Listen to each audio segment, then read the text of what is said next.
የአማራ ፋኖ ኃይሎች አዳሩን ወልዲያና አካባቢዋን መከበባቸው ሲነገር የብልጽግናው አገዛዝም ምሽቱን ብዛት ያለው የኮማንዶ ኃይሉን ወልዲያ ማራገፉን ታማኝ ምንጮች ገልጸዋል።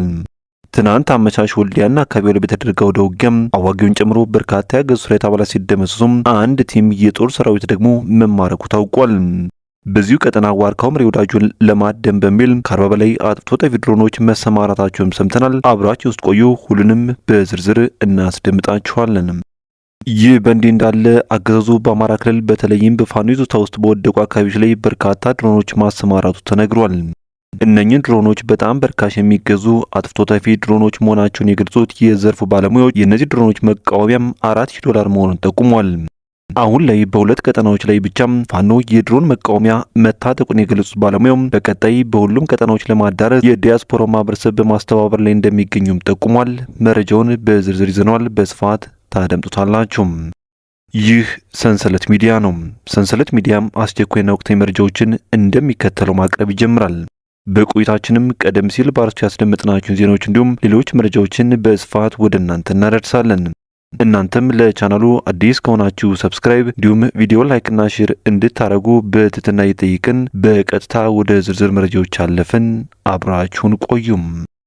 በአማራ ክልል እየተደረገ ያለው ውጊያም በተለያዩ ስፍራዎች ዛሬም እንደቀጠለ ይገኛል። ከሰሞኑ በአማራ ክልል እንደገና ያገረሸው ጦርነት ዛሬም ተፋፍሞ ቀጥሎም የፋኖ ኃይሎች ድል እያስመዘገቡም ያገዛዙ ጥምር ኃይል አባላት ደግሞ ሽንፈትን ማስተናገዳቸውን ይሰማው። በወሎ ቀጠና በተለይም ወልዲያ ዙሪያውን ዛሬም የመከላከያ ሰራዊት አባላት በከፍተኛ ሁኔታ መደምሰሳቸው ተነግሯል። እንደ ምንጫችን ገለጻ ከሆነም ትናንት አመሻሽ ጀምሮ በወልዲያ ከተማና ዙሪያው በተደረገ ትንቅንቅ በርካታ የአገዛዙ ሰራዊት አባላት ሲደመሰሱም ከ64 በላይ የሚሆኑት የመከላከያ ሰራዊት አባላት ደግሞ በአማራ ፋኖ ብሔራዊ ኃይል በሚኒልክ ዕዝ የፋኖ ኃይሎች መማረካቸው ተገልጿል። በተለይም ከጠዋቱ 11 ሰዓት ተኩል ጀምሮ በወልዲያ ከተማና በዙሪያው ተደርጓል በተባለው ወደ ውጊያም በከባድ መሳሪያ የታገዘ ነበር ተብሎለታል። አገዛዙ በዚህ ቀጠና ዋርካው ምሬ ወዳጁን ለማፈን በሚል በርካታ አጥፍቶ ጠፊ ድሮኖችን ማሰማራቱን የገልጹት ወታደራዊ ምንጮቹም በዛሬው የወልዲያና አካባቢው ወደ ውጊያም አንድ አዋጊም ስለመመታቱም ተናግሯል። ትናንት ምሽቱን ፋኖ ወልዲያ ሊቆጣጠር ይችላል በሚል በርካታ የብልጽግና ኮማንዶ ኃይል ከኮምቦልቻ ከተማ ተነስቶ ወልዲያ ስቴዲየም የገባ ሲሆን ሆኖም በአሁኑ ሰዓት የወሎ ፋኖዎች ተጠራርተው ወልዲያና ዙሪያው መክበባቸው የደረሱ መረጃዎች ያሳያሉ። በጋሸናና በደላንታ ትላንት የጀመረው ውጊያም ተጠናክሮና አድማሱን አስፍቶ የቀጠለ ሲሆን በጋሸናና አካባቢው በርካታ ያገዙ ሰራዊት አባላት የተደመሰሱበት ድል መመዝገቡን የደረሱን መረጃዎች ያመላክታሉ። በሌላ በኩል በአፋባ ሰሜን አማራ ቀጠና በላይ ዘለቀ ዕዝ መይሳው ካሳ ሁለተኛ ኮር አራተኛ ቀን በያዘው ላስጨራሽ ውጊያም የስርዓቱ አስፈጻሚ ግብስብስ ጥምር ሰራዊት በደለጎና በሻውራም ከፍተኛ ሽንፈትን እንዲያስተናግድ መደረጉ ተሰምቷል። ትናንት ጥቅምት 21 2018 ዓ.ም የመይሳው ካሳ ሁለተኛ ኮር አድዋ ክፍለ ጦር ከሁለቱ ከተሞች ሻውራና አጸደ ማርያም ተስቦ ወደ ሞት ቀጠና በከባ ውስጥ የገባውን ጸረ አማራ ቡድን ከጠዋቱ 12 ሰዓት ጀምሮ እስከ ቀኑ 7 ሰዓት ከ30 ድረስ በተደረገው ውጊያም ከፍተኛ ድል ማስመዝገብ ተችሏል ሲሉ ምንጮች ገልጸዋል። በዚህ አውደ ውጊያ ከ36 በላይ ሞት እንዲሁም ከ40 በላይ ቁስለኛ ሲሆን አሁንም አውደ ውጊያው እንደቀጠለ ይገኛል ነው የተባለው። ከዚህ በተጨማሪ ሁለተኛው ውጊያም በቋራ ደለጎ የቋራው ሜላ ክፍለ ጦር ከጎንደር ጠቅላይ ግዛት እዝ ጋር በመጣመር ያገዛዙ ወንበር አስጠባቂ ጥምር ኃይል በተጠናከረ መልኩ ባደረገው አውደ ውጊያም ከፍተኛ ድልን ማግኘት ችሏል የሚሉት የመረጃው ምንጮች የጠላት ኃይልም ለጊዜው በውል ያልታወቀ ከፍተኛ ቁጥር ያለው ሙትና ቁስለኛ ሲሆን አሁንም ባናፍሶች ከበባ ውስጥ በመግባቱም እግረ አውጪኝ ብሎ ተራራ ላይ ተሰቅሎም ቀና ሲል ሰማይ ዝቅ ሲል የጀግኖቹ አሩር ሆኖበታል ብለዋል።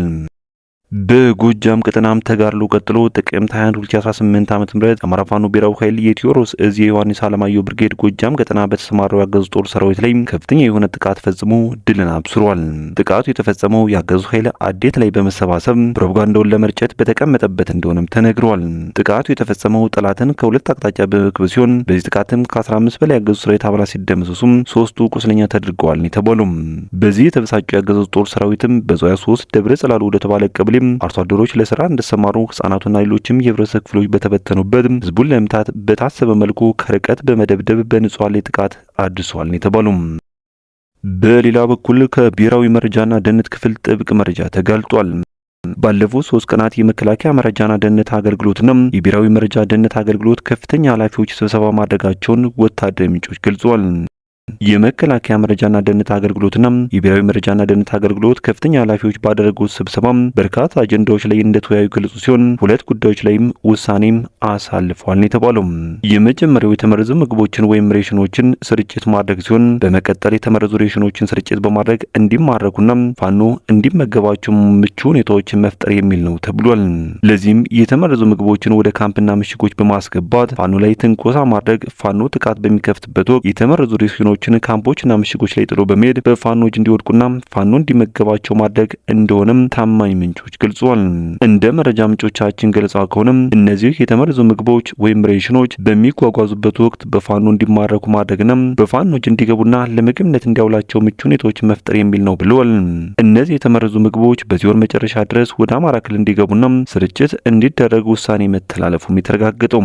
ሁለተኛው ውሳኔ የሰጠበት ጉዳይ ደግሞ አነስተኛ የሆኑ አጥፍቶ ጠፊ ድሮኖችን ወደ ስምሪት ማስገባት ላይ ነው ውሳኔ ያሳለፉት የሚሉት የመረጃው ምንጮች። በዚህም ወደ 700 ገደማ የሚጠጉ ወደ አማራ ክልል የገቡ አጥፍቶ ጠፊ ድሮኖች ስምሪት እንዲያደርጉም መግባባት ላይ መድረሳቸውን ገልጿል።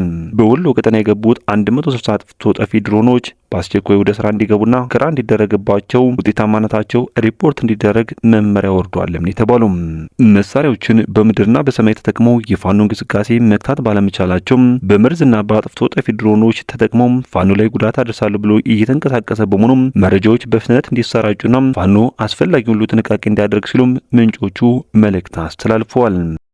አንድ ባለሙያም እነዚህ አጥፍቶ ጠፊ ድሮኖች በአነስተኛ ዋጋ ገበያ ላይ የሚገኙ በመሆናቸው አገዛዙ በስፋት ሊጠቀምባቸው ይችላል ያሉ ሲሆን ፋኖም በቀላሉ መጥቶ መጣል የሚችላቸው የድሮን አይነቶች ናቸው ብለዋል። ባለሙያው አክሎም እነዚህ ድሮኖች ዝቅ ብለው ስለሚበሩም ድምጻቸውን በመስማትና ዝግጁ ሆኖ በመጠበቅ ፋኖ እጁ ላይ ባለ መሳሪያ ዲሽቃ፣ ስናይፐር አሊያም በክላሽ ተመተው ሊከሰከሱና ሊፈነዱ ስለሚችሉም ፋኖ ሰማዩን በመከታተል ስታንድ ባይ ሆኖ በመጠበቅ ድሮኖቹ ኢላማቸውን እንዳይመቱና ጥቃት መፈጸም እንዳይችሉ አድርጎ መምታት እንደሚችልም ባለሙያው አስረድተዋል። ፋኖ በነጻነት በሚንቀሳቀስባቸው ቀጠናዎች መጥቶ ለመጣል ዝግጁ ባልሆነበት ሁኔታ እነዚህን ድሮኖች በመላክ ጥቃት ሊፈጽሙ ስለሚችሉም በማንኛውም ሁኔታ ሰማዩን አስሰው ጥቃት መፈጸም የሚችሉ የሰማይ ዋርድያዎችን መመደብ እንዳለበትም መልእክት ተላልፏል። ከዚሁ ጋር ተያይዞ እነዚህ ድሮኖችን ለመጣል የሚያስችል ጸረ ድሮን መሳሪያዎች $4000 በታች ገበያ ላይ ስለሚገኙም በውጭ የሚገኙ የፋኖ ትግል ደጋፊዎች እነዚህ መሳሪያዎች ለፋኖ ቢያደርሱም ፋኖም እነዚህን ጸረ ድሮን መሳሪያዎችን በመጠቀም በ3 እና 4 ኪሎ ሜትር ርቀት ያገዙን አጥፍቶ ጠፊ ድሮኖች ማድረግ እንደሚችልም ምንጮቹ ገልጸዋል።